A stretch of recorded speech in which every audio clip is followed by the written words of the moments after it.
Hello, warriors. Welcome to the You movement. I am B. Yesterday, I posted a video entitled something along the lines of, is this what coming out of a spiritual awakening feels like? And I can report it's not like walking through a door. It is not like all of a sudden, boom, everything is okay. I dipped back down again last night after a situation in my 3D world triggered me. And so I am now equating to the phase that I am in to be like coming out of a mountain range. I don't know if you've ever gone mountain climbing. I have. I've had the luxury of going to the Rocky Mountains a few times in Canada. And surrounding the Rocky Mountains are the foothills, big hills. And so as you come out of the mountains that are big and steep, and we're going into high highs and, low lows on your spiritual awakening as you go through the process of Dark Night of the Soul, once you get into the kind of foothills, which is where it feels like for me, it's still up and down. You're just not going quite as high down, high ups and high downs. There's a little bit of like this kind of vibe. But so I did anticipate there would be more highs and lows, that it wouldn't be like instantaneous bliss or something like that. That would be an unrealistic expectation. But I think all of us who have been on this awakening path for an extended number of years have asked the question multiple times, when is this ever going to end? And it feels like what I'm going through right now is an integration phase, where you go through a process of the deep dives into the pits, and a lot of new levels of awareness come up. But then it's not like all of a sudden, oh yeah, now I'm like totally self-aware and enlightened and I'm levitating and I just know how to like be a new person. No, because you get all these new downloads or new levels of awareness that come in, and then you have to integrate them, and you have to integrate yourself. And I've been hermited, exceptionally hermited for years, like years and years. Like before my wake up call, I was already slowly heading into a more and more secluded state of being with just, a handful of maybe 5 to 7 people kind of that were regularly in communication with. Those were like my people, my core people, the people that I talk to. And, that's in and around the time that I was severely depressed and despondent, and they tried to diagnose me with agoraphobia. And I was like, nah.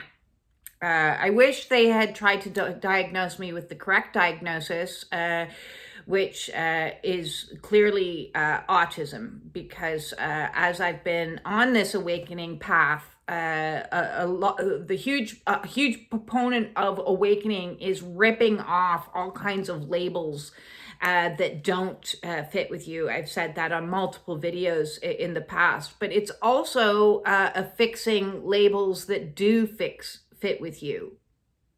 And somebody asked me yesterday, isn't it about removing all labels? And no, it's not about removing all labels. It's about not creating an identity around those labels, but those labels are still truth. You can be a woman and that you can make that into your identity, or you can just, that's your gender. It's just a piece of truth. My gender is woman. Am I making my entire identity around being a woman?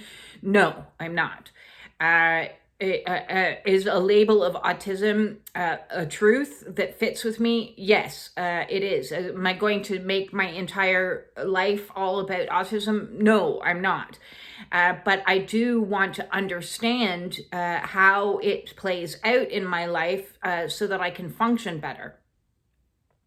So what I've been integrating today and last night. So I'll just give you this like scenario, and you can, see how you what you think about it. But I rent out rooms in my home to young people that one of which has become like a son to me. He too is shows a lot of signs to being on neurodivergent on the spectrum somewhere. But this is a new experience, and then I have two new people that are living with me, and I need my space to be clean and organized. Otherwise, I get it becomes emotionally overwhelming when there's not a flow of space. It becomes overwhelming.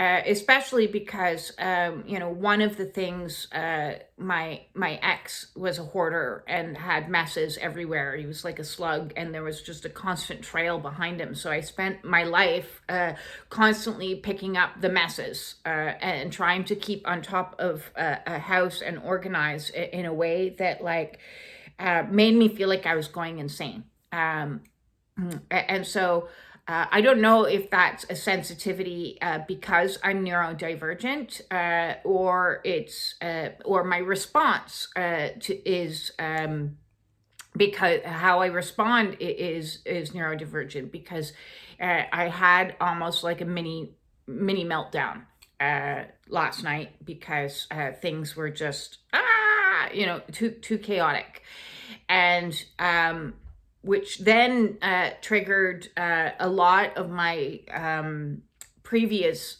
wounds. So what I've been working on for the last month, as you know, has been establishing boundaries, healthy boundaries. And so I've been in this hermited mode for all these years, and it's well and good to create boundaries while you're by yourself. It's relatively easy. But when you have to implement boundaries with other people that aren't as bold as "don't talk to me ever again, no contact," that was a difficult boundary for me to implement, and I've had to implement it along my awakening with many toxic individuals. But I'm trying to integrate this new level of awareness that A, I'm entitled to have boundaries, and B, I'm entitled to have feelings, and C, that, I'm entitled to be. I have value and I have worth, and therefore, my life has been on this awakening process, this whole new world of self-discovery and self-awareness. And with that comes a massive learning curve in regards to communication, in speaking up and standing up for yourself and saying, I'm not going to tolerate that. And sometimes, the first round of lessons for me were, I'm not going to tolerate that, goodbye. But this situation was a minor situation, which was, I don't want it to lead to a situation of, I'm not going to tolerate that, goodbye. I want to work through this situation. And it triggered a response in me, because throughout my life, anytime I've attempted to communicate my feelings or my needs, they've been gaslit, minimized, shut down, ignored, and that's highly triggering, because it's like, if I say my needs, if I say my feelings, then ultimately it's going to mean the loss of people, an abandonment of people. So I was very scared, because I was like, I have things I have to say and I have to express, but I don't, I want to do it in a way that's not, going to turn to World War III. And what ended up happening is they were very understanding, and they rectified the situation. And that kind of blew my brains. Because I'm not used to that. So that in itself was slightly triggering, and tears were had, and I was comforting the inner child in me, because that wasn't a response that I'm used to. And people think, oh, when I heal and things start going my way, everything's going to be hunky-dory. But when you heal and you do the work and things start going your way and you've never experienced that before, you're like,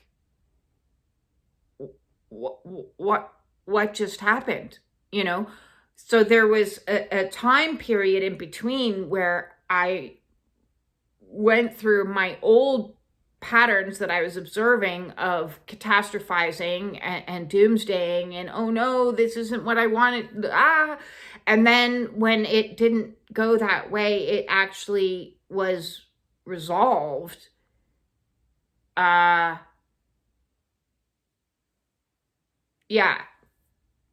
that takes time to integrate. That takes time to so as I said, when I started, going through the foothills, you're kind of like, okay, things are changing and I'm not used, I don't know how to respond to that, when you alter something in you and heal something in you, and for a period of time, you get used to just being you in your own energy, and then you have to start integrating that lesson in an interpersonal arena where you're with other people, and it starts going in directions that, it's a good thing, but it's a shocking thing. It's a different thing. So that led me to sit in meditation this morning, kind of contemplating how, how my autism has come into play in my interpersonal relationships in the past, and how now that I'm unmasked and speaking, how it's now coming in to interconnect with other humans. So yeah, I'm integrating a lot of new levels of awareness in regards to that, because when you've spent your entire life masking, people pleasing, and trying as hard as you possibly can not to be weird, but to be normal, and then in the period that's God-given now, I've loved, in a lot of ways, I've loved being a hermit. I don't really have a problem. Yes, I have times where I'm lonely, but I get on with my own company just fine and can keep myself busy and entertained and functioning and doing things. I'm quite comfortable in my own company, and it's been in these years, and it's been years and years, since I've been completely in a bubble of my own. And in the bubble, I've learned to take off the mask. And you can see, even in my own videos, if you look back from when I started 3 years ago, the mask starts to dissolve. All the makeup and all the outfits and all the, trying to be something, they start to dissolve. And I start allowing myself to stim when I'm uncomfortable. I allow myself to talk how I want. I have little twerks and movements that I don't try with all my energy to keep myself still. And I speak truth, and I overshare, and I'm just doing it. I'm doing it because I'm helping people. I know I'm helping people, but I've also been put down for that. And so the more you step into authenticity on your awakening and whatever that is for you. And if that incorporates some truths of neurodivergency, and then how you integrate and go back out into the world. And as it stands now, I would say the majority of people that I'm in contact with now are all neurodivergent people. They either identify as being, ADD, OCD, autistic, Asperger's, or, I just see twerks and quirks in them. And I'm like, yeah, I know.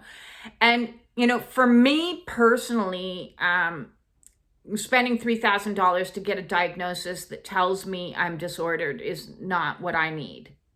Personally, it's not. I've discussed it with, both my doctor and my trauma therapist, and both of them said it's not really it. If you already know you are, just go to get the resources so you can learn more about it. And I am learning more about it every day, because as I'm learning to become safer, and my nervous system is starting to regulate, and I'm starting to heal from the trauma of being abused, which also, bears noting is that a lot of people that are on the spectrum and have identified themselves to being, somewhere in that spectrum. A lot of us have complex post-traumatic stress disorder because a lot of us have been abused. When you show up in the world and you're not typical, that's triggering for other people. So there's two camps. I always talk about the two camps. There's two camps to look at this. There's a psychological perspective of autism, and you can go into all these like very scientific terms, dyslexia or all these other exias, and see behaviors and go, oh yeah, I do that, all these hypersensitivities to the world around you, learning to deal with your emotions, all these kinds of things, so they qualify it one way. And then there's the spiritual camp as well, and I very much look at neurodivergence as being equal to the spectrum of light. And when I talk of the spectrum of light, I'm talking about highly gifted spiritual individuals that would also resonate with the terms indigo child, resonate with light worker, starseed. And the whole point of that is, listen, if you're on the spectrum and you're on a spiritual awakening, your job was to come down and be different. That's the whole point, is we as starseeds, and I identify as that label as well, we came down with hypersensitivities, with gifts, with new ways of organizing and seeing the world and calculating and pattern recognition and all kinds of things, for the sole purpose of changing the world. We're moving out of an age. We're moving from the age of Pisces into the age of Aquarius. And as we move into this age, we're going through a consciousness elevation for all of humanity. So neurotypical is neuro past tense. Neurodivergent is what's bringing us into an entirely new age, an age of empathy, an age of understanding that people learn differently, an age of inclusivity as opposed to exclusivity, an age of working together and finding common ground and finding ways to bring about the changes necessary. Gandhi said, be the change you want to see in the world. Well, that's what we are. We are the change. When we start being authentically ourselves, we are the change. It's just embedded in us. And so to unmask and to start stepping forth into our truth, speaking our truth, communicating our truth, and working together in those truths, it creates a whole new reality. And when you step from the old reality, which was a very painful reality for me, I went through life desperately trying to be heard, to be understood, to be seen, to be recognized for my skills, to be, and it's only in the last 2 years, that I've had people show up in my life that are valuing me, are being kind to me in ways I've never seen before. I've experienced love, I've experienced compassion, and that's what Soul Tribe is. Soul Tribe is a whole bunch of neurodivergent people who had felt isolated and alone, all of a sudden finding each other and going, oh my God, wow, I totally get you. You make so much sense to me. This is awesome.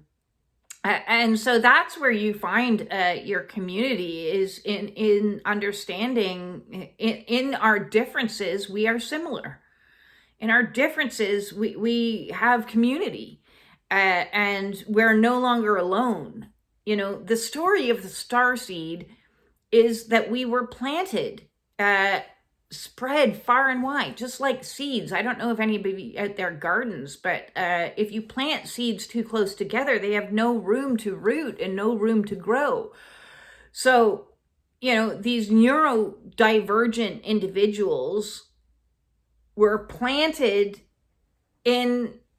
scattered all at distance in difficult family situations, in neurotypical schools, in neurotypical communities. You would have been the one that stands out, the one that's trying to fit in, but you were never meant to fit in. You were meant to create something absolutely new by your uniqueness, your incredible gifts that were given to you. And so, that's what a starseed is somebody that was planted deep in shit and is now growing out. And as the plant grows out, you branch over other starseeds, and you're like, wow, yes, oh my God, you get me. Your story is the same as mine. That's exactly how I felt. Yes, I was taken advantage of and abused because I was too flippin' vulnerable. I took a philosophy class in university a million moons ago, and there was the great quest on, are humans good or are humans evil? There's the one camp that says humans are naturally born good, and then there's the other philosophical debate that says that we're born brutish and evil, selfish and evil. And because I was not that, I was kind and empathic and caring and loving, I made the faulty assumption that all people were like me. And because I made that faulty assumption, I put myself in, because I couldn't see that somebody would do something as horrific as they would do. Because I didn't lie, I couldn't see lies. Because I didn't, show up trying to betray and hurt people, I couldn't see that in others. In this awakening, poof, that third eye opens. I can see it now. But that philosophical question of, are people born good? Are people born bad? Maybe needs to be relooked at. Is, one, are all people born traumatized? Yes. And if all people are born traumatized, how do they respond to that trauma? Do they respond in a kind, caring, compassionate way of being a people pleaser and a fawner and all these energies? Or do they move into the narcissistic camp? And can either of these heal? And my answer to you on a spiritual level is yes, absolutely. I don't subscribe to the belief that once you've gone down this path that you don't have the capacity of healing. A spiritual awakening proves that anybody can heal from anything if you're willing to put in the work and do the deep dives into the shadow. go into the muck to unfuck that situation.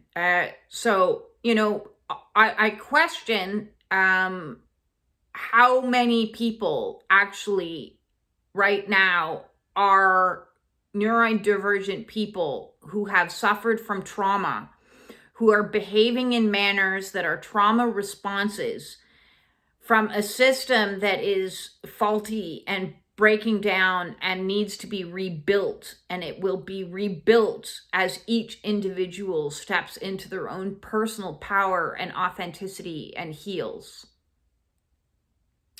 I would love to hear your take on this one and see if this resonates. I'm sending you all my absolute love if you are neurodivergent and struggled your whole life with all kinds of communication problems, boundary problems, sensitivity problems, you know, just problems.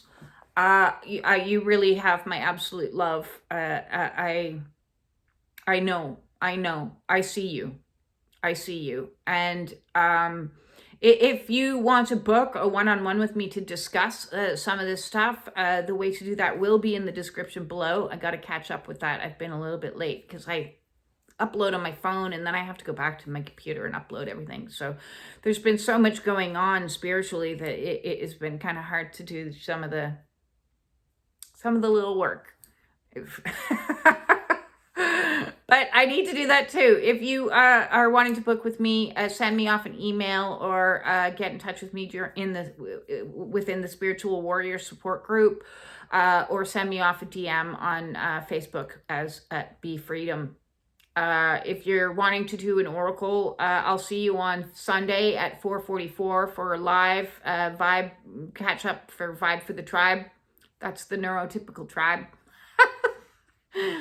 I'd love to know if any of my followers are actually, did I just say neurotypical? I mean neurodivergent. I'd love to know if anybody of my tribe is actually neurotypical. I don't think so. I bet you that most of my followers are all neurodivergent in some way. That's what I think. Let me know in the comments below.